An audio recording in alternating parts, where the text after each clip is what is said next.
हम कौन हैं, ये श्रवण करने वाले हैं। हम शुद्ध आत्मा है, हम ये शरीर नहीं है। इन शरीर से जो हमने उपाधियां ली हैं, हम वो उपाधियां नहीं है। हम इन शरीर से जो रिश्ते नाते हमने बनाए, हम वो नहीं है। हम शुद्ध चेतन अमल आत्मा है। सांख्य योग यहीं से शुरू होती है। पूरा अध्यात्म का ज्ञान आत्मा से शुरू होता है। ये गीता का ज्ञान, यहां पर कोई भगवान कोई मंत्र मंत्र नहीं देने वाले भगवान कुछ नहीं बताने वाले, कौन सा यंत्र की पूजा करनी है, कौन सा उपवास रखना है, कौन सा एकादशी, कुछ कुछ नहीं बोलने वाले यहाँ पर। यहाँ पर केवल शुद्ध ज्ञान की बात होने वाली है, क्योंकि जब तक शुद्ध ज्ञान नहीं मिलता तब तक मुक्ति मिलने वाली नहीं है। इसलिए अब हम लोग भगवान के मुख से साक्षात कृष्ण वंदे जगत गुरु, सबसे बड़े गुरु, हमसे भाग्यशाली कौन होगा। जरूर भाग्योदय इतना हुआ है कि भगवान ने सबको खींच करके लाया है, गीता के प्रति उनके अंदर श्रद्धा जगाई है, और अब हम लोग सब गीता भगवान के मुख से सुनने वाले हैं। चलिए, कल भगवान ने अर्जुन, आपको तो पता है, अर्जुन ने दुखी होकर के भगवान के सामने गिर गया और भगवान से कहा कि आप मेरे गुरु हैं, मैं आपका शिष्य हूं, अब आप मुझे मेरा मार्गदर्शन कीजिए। भगवान बहुत देर तक चुप थे। फिर अर्जुन ने देखा, चुप क्यों हो, कुछ तो बोलो, मैं अपनी मन की बात बता रहा हूँ, चुप ही रहने से क्या, मुझे कुछ बोलो तुम। तो भगवान हंसते हुए पहले तो बोले, बड़े पंडितों जैसी बात कर रहे हो अर्जुन, लेकिन तुम ऐसी बात कर रहे हो जो नहीं बात करनी चाहिए, जिसका कोई अर्थ नहीं है, निरर्थक बात तुम कर रहे हो। तुम्हें लग रहा है तुम बड़ी अर्थपूर्ण बात कर रहे हो, तुम बड़े ज्ञानी जैसे बात कर रहे हो, लेकिन ये इतना निरर्थक ज्ञान है तुमने जो बोला। तो भगवान ने कहा, अशोचान अनवशोचस्त्वाम, जो सोचने जैसी बात नहीं है तुम उसके लिए वो बात कर रहे हो और उसका शोक मना रहे हो। जो शोक मनाने के लिए नहीं है जो चीज, उसका तुम शोक मना रहे हो। किसका तुम शोक मना रहे हो? तुम सच में अगर ज्ञानी हो तो किसका शोक मनाना है? तुम इस शरीर का शोक मना रहे हो, या वो आत्मा जो मरने वाली नहीं है उसका शोक मना रहे हो? तो ज्ञानी की दृष्टि वहां होती है। अब भगवान वहां से शुरू करते हैं। फिर भगवान उनको याद दिलाते हैं कि ऐसा कोई समय नहीं था जब मैं नहीं था, ऐसा कोई समय नहीं है जब तुम नहीं थे, ऐसा कोई समय नहीं होगा जब मैं नहीं रहूंगा, ऐसा कोई समय नहीं होगा जब तुम नहीं रहोगे। एंड सेम अप्लाइज, यही बात जो लोग ये मरने वाले हैं यहाँ पर, उनके ऊपर भी वही अप्लाई होती है। ये जो युद्ध में जो है, मैं हमेशा से था, तुम भी हमेशा से थे, हम दोनों का अस्तित्व हमेशा चलता रहा है, नर और नारायण हमेशा से ही हैं। तो किस बात का तुम्हें दुख हो रहा है? ये लोग जो मरेंगे ये भी हमेशा रहने वाले हैं, किस बात का तुम दुख मना रहे हो? अब भगवान आगे ले गए कि भगवान याद दिला रहे कि सभी ये जो है ना, यहाँ पर ये सारी आत्माएं हैं, और ये सभी आत्माओं ने एक शरीर धारण किया है। और शरीर जैसे बाल्यावस्था से तरुणावस्था, तरुणावस्था से वृद्धावस्था, और फिर मृत्यु की ओर अग्रसर होता है, लेकिन फिर वो आत्मा निकलती है और तुरंत दूसरी, जैसा उसका आत्मा का होगा वैसी वो दूसरी बॉडी, फिर वो दूसरा देह वो धारण करती है। तो जब तुम्हें ये पता है तो किस बात का दुख मना रहे हो? अच्छा, जो तुम्हें दुख भी हो रहा है तो भगवान एक उदाहरण देते हैं, मात्र स्पर्शास्तु कौन्तेय, ये स्पर्श मात्र है दुख। सुख और दुख आना जाना ही है। पूरी अपने, अगर कोई 50 साल जिया है तो 50 साल पहले देख लो अपने जीवन में, ऐसा कौन सा दिन नहीं था जब दुख नहीं था, और ऐसा कौन सा समय नहीं था जब सुख नहीं था। दुख भरे दिनों में भी हंसने वाले हंसाने वाले मिल गए ना। दुख भरे दिनों में भी अच्छा भोजन, अच्छे कपड़े, जीवन सुख में जिया है ना हमने। तो ऐसा कोई समय नहीं था जब सुख नहीं है, ऐसा कोई समय नहीं था जब दुख नहीं है। ये तो मात्र स्पर्श के जैसे हैं, जैसे सर्दी आती है, गर्मी आती है, फिर बारिश आती है, सीजन्स आते हैं। तो सीजन्स आते हैं तो आपको उस सीजन के हिसाब से आपको फील होता है। ऐसे ही सुख और दुख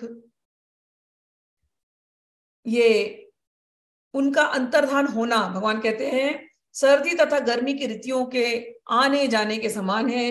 हे अर्जुन, हे भरतवंशी, वे इंद्रिय बोध से उत्पन्न होते हैं और मनुष्य को चाहिए कि अविचल भाव से उनको सहन करना सीखे। क्या सिखा रहे हैं? सहन करना सीखे। 15वें में उन्होंने कहा, हे अर्जुन, जो पुरुष सुख तथा दुख में विचलित नहीं होता और दोनों में समभाव रहता है, वह निश्चित रूप से मुक्ति के योग्य है। भगवान यहां कोई मंत्र नहीं दे रहे, कोई तंत्र नहीं है। जो मैं बार बार कहती हूँ ना, मंत्र लिया, मंत्र के साथ साथ अपने स्वभाव को बदलना है। मंत्र लेकर के केवल, कई बार मैंने बताया, अब मंत्र मिल गया सीताराम, अब जप रहे हैं सीताराम सीताराम सीताराम सीताराम सीताराम, माँ सीताराम सीताराम सीताराम, हे भगवान मेरे बच्चे की नौकरी लग जाए, सीताराम सीताराम सीताराम सीताराम, अरे वो कोर्ट के सॉल्व हो जाए, सीताराम सीताराम सीताराम सीताराम, बेटी की शादी नहीं हो रही भगवान, सीताराम सीताराम सीताराम सीताराम। ये लोग मेरे साथ ऐसा क्यों व्यवहार कर रहे हैं भगवान? सीताराम सीताराम सीताराम, इनको ना इनके कर्मों का फल मिलना चाहिए, सीताराम सीताराम सीताराम सीताराम। भगवान आप गीता सिखा रहे हो, लेकिन उनको समझना चाहिए ना, सीताराम सीताराम सीताराम। आप समझ रहे हैं, आप सीताराम सीताराम कर रहे हैं, लेकिन आपका मन किन ख्यालों में बंधा है? कितने सारे विचार आ गए मन के अंदर, क्या फायदा हो सीताराम का? सीताराम सीताराम सीताराम कर रहे हैं और सुख और दुख में घूम रहा है मन अभी भी। ये विचार जो चल रहे हैं, इनको बदलने के लिए गीता की ट्रेनिंग चाहिए होती है। अब आपने ये पढ़ा ना, जो पुरुष सुख और दुख में विचलित नहीं होता और दोनों में संभाव रहता है, वह निश्चित रूप से मुक्ति के योग्य। अब बार बार पढ़ेंगे इसको, गीता केवल एक बार पढ़ने की चीज नहीं है। मैंने कहा है श्रवण चिंतन, चिंतन मनन उसको करना है और फिर उसके बाद जीवन में अप्लाई करना। भगवान ने कहा, अब आपने सुन लिया, फिर आप आकर के फिर पढ़ेंगे, फिर आपने सुन लिया, अब मन में गई ना ये बीज, और अभी मैंने कह दिया, सुना आपने मेरे मुंह से सीताराम सीताराम नौकरी का, अब मैंने बोला नहीं नहीं सुनना नहीं है ये सब। तो भगवान की ये वाणी आपको याद करनी है, जो सुख और दुख में सम रहता है। जब बेटी की शादी होनी हो जाएगी, जब बच्चे को नौकरी मिलनी है मिल जाएगी। क्या कभी ऐसा कोई हुआ है कि बिना नौकरी का रहा है? जिसकी शादी होनी लिखी उसकी शादी होनी ही होनी है, कर्मों का फल है, जिसके साथ जिसको बंधना है बंधना ही बंधना है, मुझे क्या चिंता, सीताराम सीताराम लग जाओ फिर अपना, क्या सुख और क्या दुख। ये कैरेक्टर बदलना, ये स्वभाव बदलने का काम गीता करता है। मुक्ति का रास्ता गीता बताता है। हजारों मंत्र करके भी यदि हम इस साइकिल में घूम रहे हैं, संसारी साइकिल में, तो मुक्ति संभव नहीं है। गीता की टीचिंग्स को अप्लाई करने से हमको मंत्र जाप करना है निष्काम भाव से। जो निष्कामता की जो परम सीमा वो गीता सिखाती है। हमें निष्काम भाव से अपना मंत्र जाप करना है, उस प्रेम को अनुभव करना है। उस मंत्र से हम उस प्रेम को अनुभव कर सकते हैं। और कैसा प्रेम? निष्कामता पूर्ण प्रेम। लेकिन वो तो गीता की टीचिंग से ही आएगी ना। इसीलिए बार बार गीता पढ़ना है, मंत्र जाप करना है और गीता भी पढ़नी है। आदो श्रद्धा, बार बार मैं सिखाती हूँ ये चीज, आदो श्रद्धा तथा साधु संग तथा भजन क्रिया, ये तीन चीज साथ में चलती है। पहले श्रद्धा, गुरु निष्ठा, मंत्र निष्ठा, इष्ट निष्ठा, ये श्रद्धा में आती है कि गुरु प्रदत्त मार्ग। और ये तीनों की को पुष्ट कौन करता है? सत्संग। गुरु के पास गए, गुरु से निष्ठा तो है, मंत्र में भी निष्ठा है, इष्ट में भी निष्ठा है, मंत्र ले लेते हैं लोग, फिर सत्संग नहीं करते, सोचते सत्संग क्या करना, ये तो बस लेक्चरबाजी चल रही है। सत्संग नहीं करते तो वो जैसे चलना चाहिए साधना मार्ग पर, वो साधना आगे ना कहीं जाकर के रुकती है। लेकिन तुरंत जब आप गुरु के पास आओगे, सत्संग करने लगोगे, तो देखोगे कि आपका वो साधना फिर से आगे बढ़ गई। इसलिए सत्संग बहुत आवश्यक है। भगवान कहेंगे गीता में, स्वाध्याय बहुत आवश्यक है, इसको आप ऑर्डिनरी मत समझना। तो आदर श्रद्धा तथा साधु संगो, और फिर भजन क्रिया। साधु क्या बताएंगे? सत्संग करना है ना, साधु के पास आप बैठे, संत के पास बैठे, गुरु के पास बैठे, गुरु क्या सिखाएंगे? गुरु भजन बताएंगे आप। तो अब आप वो भजन करो, जो भी मंत्र दिया, जो भी साधन गुरुदेव ने बताया वो करो आप, लेकिन सत्संग मत छोड़ो, वो आपको हेल्प करता रहेगा। ये तीनों साथ चलते हैं। जब ये तीनों साथ चलेंगे ना, तो चौथा जो स्टेप होता है, ततो अनर्थ निवृत्ति स्यात्। जो आपके अंदर अनर्थ जो आदतें हैं, जो आपके साधना में बाधा बनने वाली हैं, जैसे मैंने कहा ना, सीताराम सीताराम, फिर संसार मन में गया, सीताराम सीताराम, पति याद आ गया, पति के ऊपर गुस्सा आ गया, सीताराम सीताराम, बच्चे मेरी सुन रहे हैं, गुस्सा आ रहा है, सीताराम सीताराम सीताराम, ऑफिस वालों को समझ में क्यों नहीं आता, सीताराम सीताराम सीताराम, ये सब अनर्थ है, अनर्थ वृत्ति इसलिए आ रही है कि सत्संग नहीं होता, सीख नहीं रहे हो।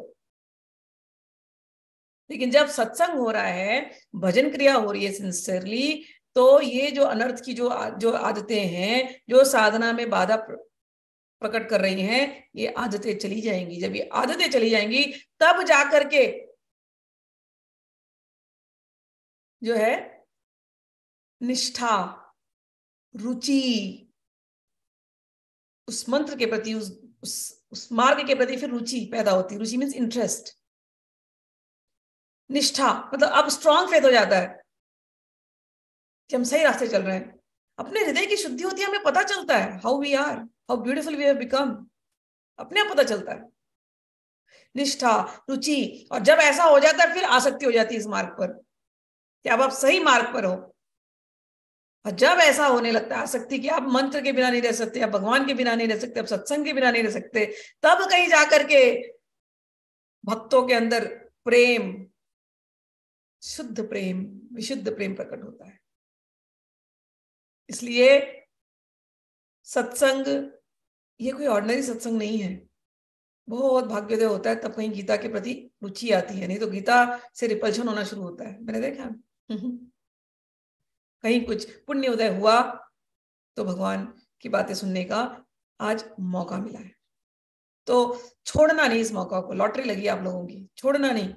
भगवान से प्रार्थना करो, भगवान 18 अध्याय तक मेरा हो जाए, बस ये एक साधना आपके जीवन की होगी।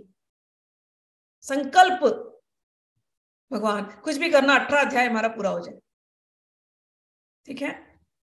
मैं तो प्रार्थना करती रहती हूँ, आप भी करना।